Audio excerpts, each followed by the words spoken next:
Have you ever wondered how a boy with no money, no home, and no support could one day build one of the most powerful luxury brands in the world?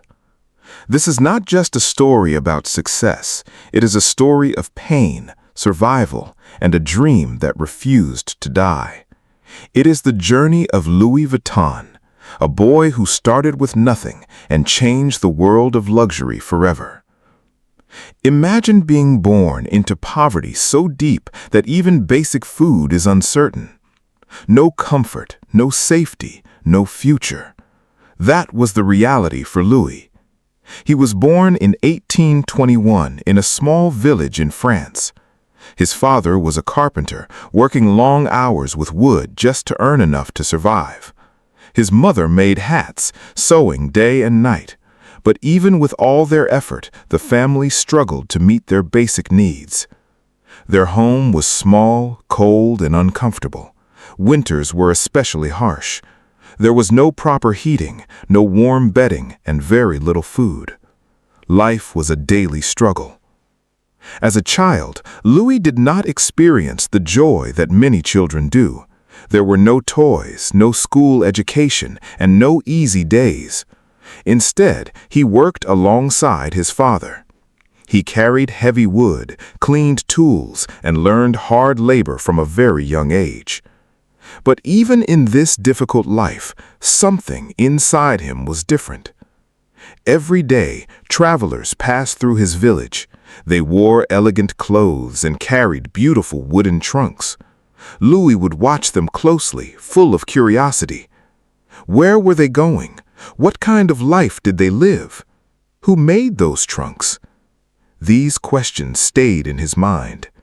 He had never seen the world beyond his village, but he deeply wanted to. Then tragedy struck. When Louis was only 10 years old, his mother became seriously ill.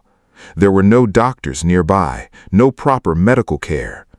Day by day, her condition worsened. One morning, she passed away. For Louis, everything changed in that moment. His home no longer felt like a home. His father, broken by grief, became distant and emotionally unavailable. Louis felt completely alone. But instead of giving up, he made a decision. He would leave. He would not stay trapped in poverty. He would find a better life. At just 13 years old, with no money, no plan, and no support, Louis made a bold choice. He would walk to Paris, the city of opportunity. The distance was around 470 kilometers. It sounded impossible, but for Louis, staying was even more impossible. One evening, without telling anyone, he packed a small bag and quietly left his village before sunrise. That moment changed everything. His journey was long and brutal. He walked for days, then weeks, then months. Sometimes kind strangers gave him food, other times he went to sleep hungry. He slept outdoors under trees, using his bag as a pillow. He crossed forests, rivers, and small villages. To survive, he worked along the way, helping farmers, carrying loads, doing any job he could in exchange for a meal. Rain soaked his clothes, cold winds burned his skin. His feet were often sore and injured. But he kept moving forward. Even when he was tired, even when he was starving, he refused to stop. After nearly 2 years of walking and surviving, Louis finally reached Paris. But what he found there was not what he had imagined. Paris was beautiful, but also harsh. There were grand buildings, rich people, and markets full of luxury goods. The smell of fresh bread and coffee filled the air. But there was also poverty, struggle, and competition. For someone like Louis, poor, unknown, and alone, Paris was not welcoming. He had no home, no money, no connections. That first night, he found an empty wooden cart near a bakery and slept inside. The streets were noisy, the cold wind cut through his clothes. Rats moved nearby. Still, he was too exhausted to care. The next morning, hunger woke him. He watched people buy warm bread and pastries. The smell was painful, but he had nothing. So he began searching for work. Shop after shop, he asked the same question: "Can I work here?" And every time, the answer was no. No experience, no opportunity, no chance. Days passed. He grew weaker. Sometimes he picked up leftover food from the ground just to survive. But even then, he did not give up. Because deep inside, he still believed his life could change. And soon, one small moment would open the door that changed everything. One evening, when the sun was slowly setting over Paris, Louis noticed something unusual. A man was struggling to carry a heavy wooden trunk into a workshop. The trunk was large, and the man could barely lift it. Without thinking, Louis ran forward. He grabbed the other side of the trunk and helped carry it inside. The man looked surprised, but said nothing. Inside, Louis saw something that caught his full attention. The room was filled with beautiful trunks. Some were covered in leather, others had shiny locks and elegant designs. It was a workshop, but to Louis, it felt like a new world. The owner of the shop, a craftsman named Monsieur Maréchal, was watching closely. "You're strong," he said. "What's your name?" "Louis," he replied quietly. "And what do you want?" Louis took a deep breath. "I want to work." The owner looked at him carefully. "Do you know how to make trunks?" Louis shook his head. "No, but I can learn." There was a pause. "Everyone says that, but not everyone is ready to work hard." Louis did not hesitate. "I will work harder than anyone else," he said firmly. For a moment, there was silence. Then the owner nodded. "You can start tomorrow. No payment at first. You work, you learn. If you prove yourself, we'll talk about money." Louis bowed his head. "Thank you." That night, for the first time since arriving in Paris, he felt hope.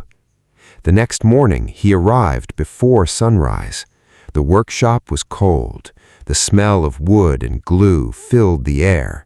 Tools were everywhere: hammers, saws, needles, and leather.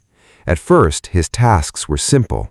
He cleaned the floors, he carried tools, he helped other workers. It was not the work he dreamed of, but he did it with full effort. Days turned into weeks. Still, he was not allowed to build anything. But Louis was patient. One evening after everyone left, he stayed behind. He picked up a piece of wood and started practicing.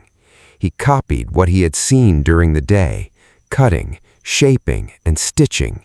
He made mistakes, then he tried again and again. The next morning, the owner noticed something, a small wooden piece, carefully made. "Did you do this?" he asked. Louis nodded, nervous. The man studied the work closely. It was not perfect, but it was good, very good.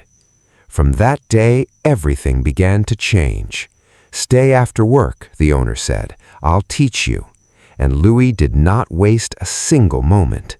He learned how to choose the best wood, how to cut with precision, how to stitch leather cleanly, how to create strong and beautiful trunks.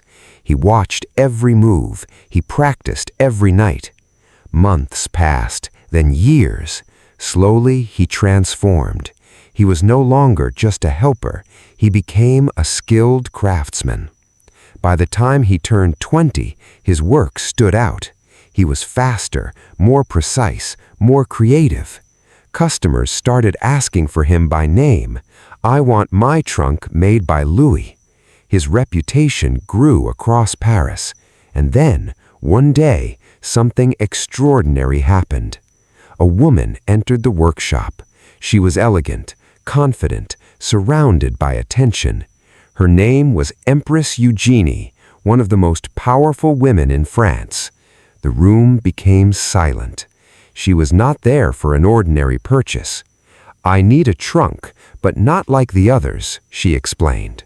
Her problem was traditional trunks were too heavy, too difficult to carry, hard to stack during travel. She wanted something better, something new. Louis listened carefully. This was his moment. He stepped forward.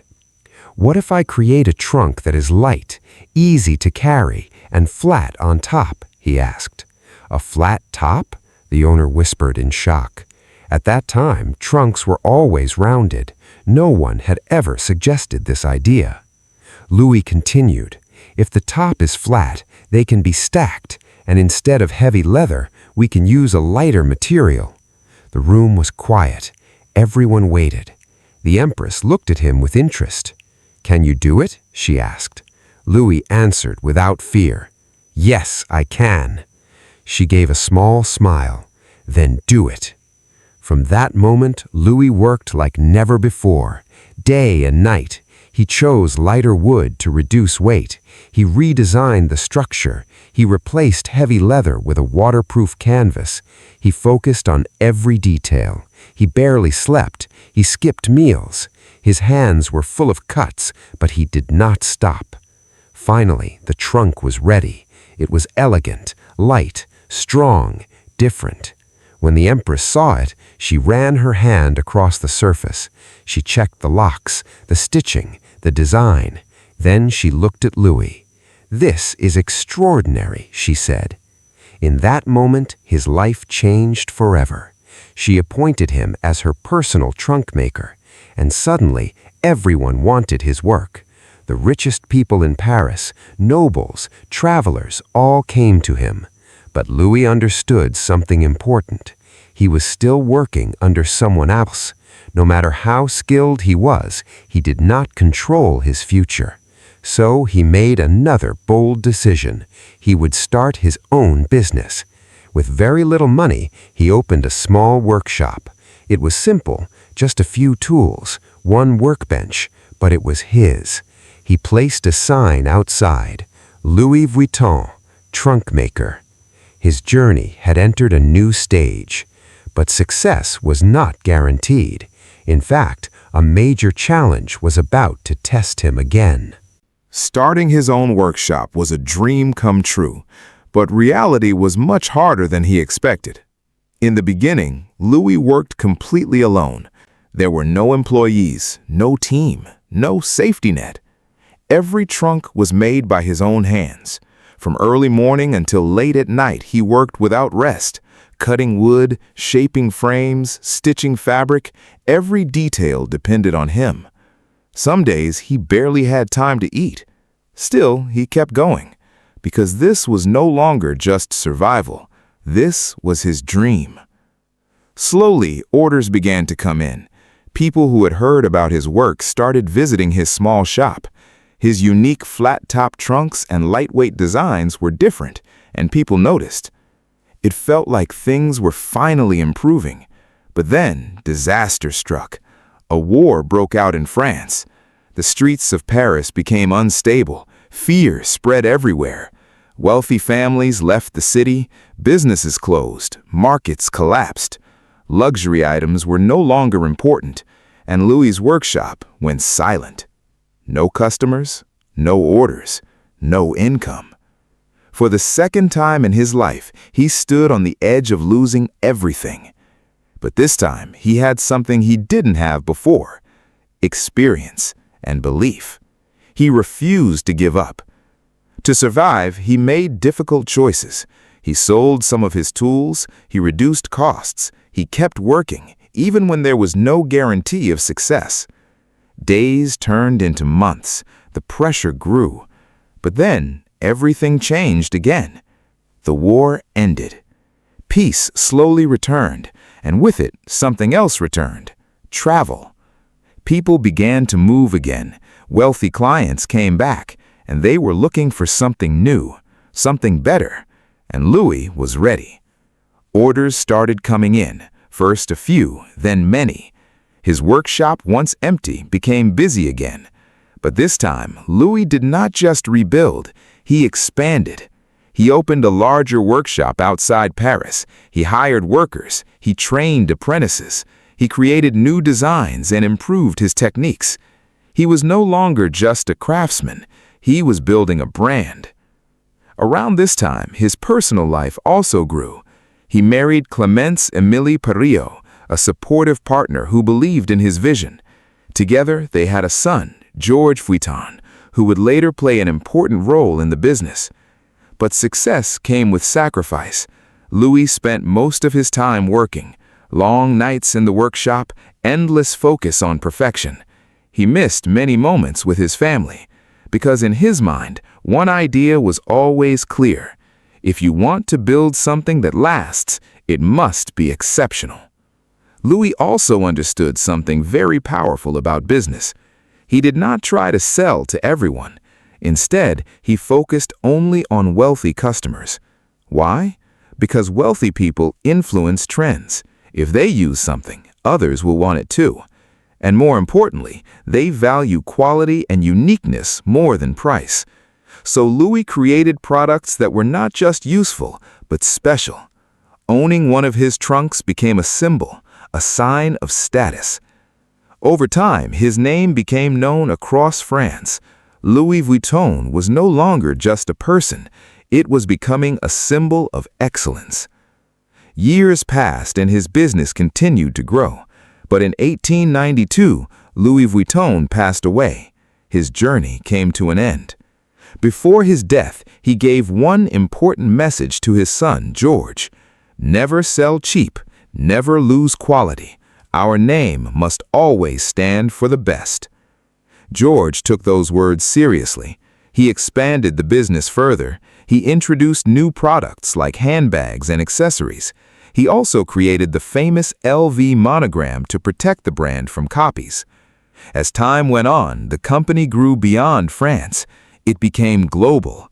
New leaders joined. New ideas shaped the brand. Eventually, Louis Vuitton became part of a powerful luxury group called LVMH, turning it into one of the biggest luxury empires in the world. Today, the brand stands for more than just fashion. It represents status, craftsmanship, and exclusivity. From custom travel trunks to luxury handbags, every product carries the same idea: excellence without compromise. And it all began with a boy who had nothing.